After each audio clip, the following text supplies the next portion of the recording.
Happy New Year! Home Assistant 2025.1 is here with exciting updates. This isn't just some minor point release, guys. They've been busy over at Home Assistant HQ. We're talking big changes to backups, some serious quality of life improvements, and a bunch of little tweaks that add up to make this one of the best Home Assistant updates yet. Let's dive into the major improvements and new features that will enhance your smart home experience in 2025. I'm talking a deep dive.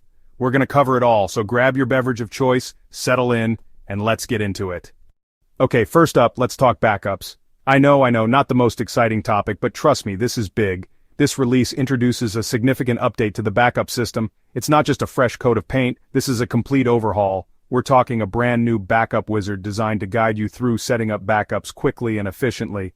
None of that messing around in YAML files anymore. This is all done through the UI now. You just head to Settings, System Backups, and follow the prompts. Easy peasy, but it gets better. One of the most notable updates is encryption by default. That's right, all backups are now automatically encrypted with an encryption key, which you'll need for restoration later. This is huge for security and peace of mind. Just make sure to secure that key, store it in a password manager like a responsible citizen of the internet. You don't want that thing floating around. And the best part? You can configure backup frequency and select storage destinations, including Home Assistant Cloud for Nabuk Casa subscribers, with 5 GB of off-site backup space. That's right, 5 GB for free. This new system is also extensible, meaning other integrations like Google Drive could support backups in future releases. So yeah, backups just got a whole lot better. But wait, there's more! Home Assistant 2025.1 also introduces automatic backups. I know, right? It's like they were reading our minds. You can finally schedule those backups daily or on specific days of the week, and configure how many backups are retained before older ones are overwritten. No more manually backing up every time you make a change. Now I will say this, while it's a great feature, it would be nice to configure the backup time itself. Like, I don't want my backups happening right in the middle of when I'm usually messing around with my smart home. Hopefully that level of granularity will be added in future releases. But hey, I'm not complaining. Automatic backups are a huge win in my book. Overall, the backup improvements alone make this update worthwhile. It's clear the developers have put a lot of thought into making backups more user-friendly and secure. Now let's move on to some of the smaller, but equally awesome quality of life improvements in this release. First up, we've got zooming and panning in history graphs. This might seem minor, but if you're like me and you're constantly analyzing data from your sensors, this is huge. It makes it so much easier to drill down into specific time periods and see what's going on. Next, we've got a feature that's going to save you a lot of headaches if you have a lot of devices connected to Home Assistant. You can now control whether newly added devices will automatically be exposed to voice assistants like Google Assistant. This is super handy if you have a large setup and you don't want to be bombarded with every single device when you're trying to control things with your voice. And last but not least, we've got an improvement to saving automations. You can now add labels, categories, and descriptions directly from the saved dialog rather than having to go back and edit them later. It's a small change, but it makes a big difference in terms of workflow. This next one is for all you keyboard ninjas out there. Home Assistant 2025.1 introduces keyboard shortcuts. That's right, you can finally navigate your smart home like it's 1989.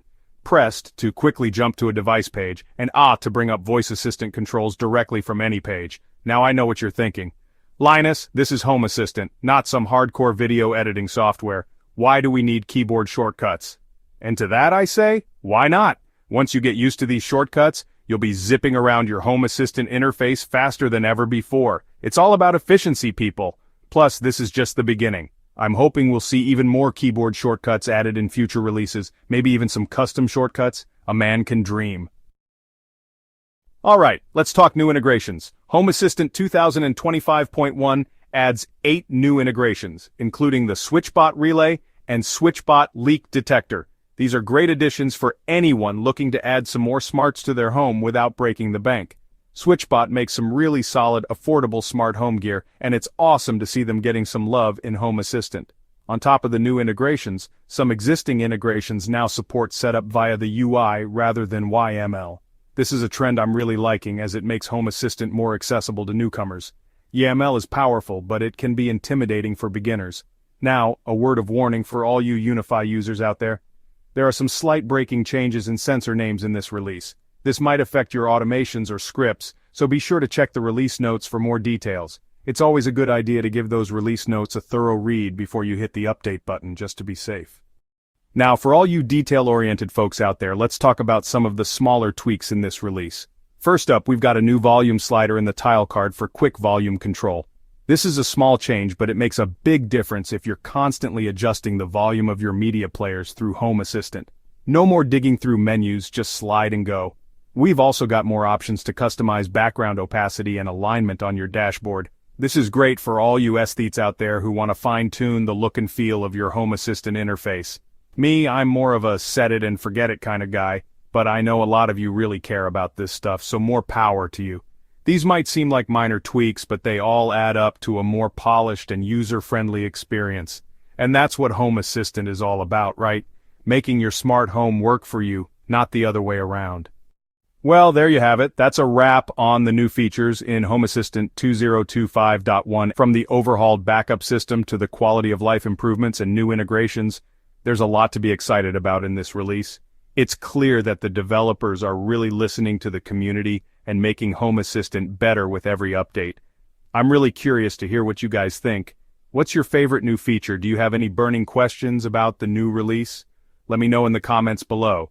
And hey, while you're down there, if you found this video helpful, maybe consider giving it a like and subscribing to the channel for more Home Assistant content. It really helps us out and lets me know what kind of content you guys want to see more of. Thanks for watching, and stay tuned for more updates.